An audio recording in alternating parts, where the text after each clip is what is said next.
आफ्ना साना बामन भगवान कमण्डलु छ छाता ओढ्नु भएको छ। परबाट बामन भगवान आउँदै गरेको देखेर बलि र विन्ध्यावली जुरुक्क उठेर भन्छन्, ओहो ब्राह्मण देवता स्वागतम ते नमस्तुभ्यं ब्रह्मन् किं करमामते ब्रह्मर्षिणां तप साक्षात् मन्ये त्वर्या वपुरधरम्।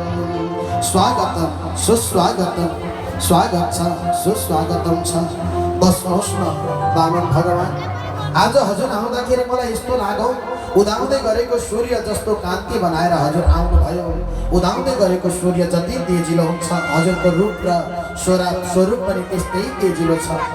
मलाई यस्तो लाग्छ, अद्य नः पितरस्तृप्तं अद्य नः पावितं कुलम् अद्य स्पृष्ट क्रतुरयं यत् भगवान् आगतो गृहण। आज मेरा पितृहरू तृप्त भए, आज मेरो कुलका देवता खुसी भए। हजुर जस्तो शुद्ध आचरणमा रहेको ब्राह्मण मेरो घरमा आइदिनु भयो। आज मेरो जीवन धन्य भयो, म त कृतकृत्य बन्न पुगे। भन्नुहोस् न बामन, हजुर के कारणले पधार्नु भयो त मेरो घरमा मेरो गृहमा?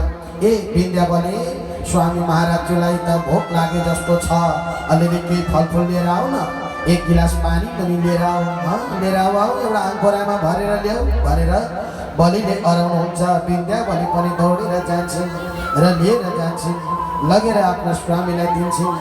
बामन भगवानको त्यो शरीर देखेर बलिलाई कति बेला पाउ धोएर यी भगवानको यी ब्राह्मणको पाउ धोएर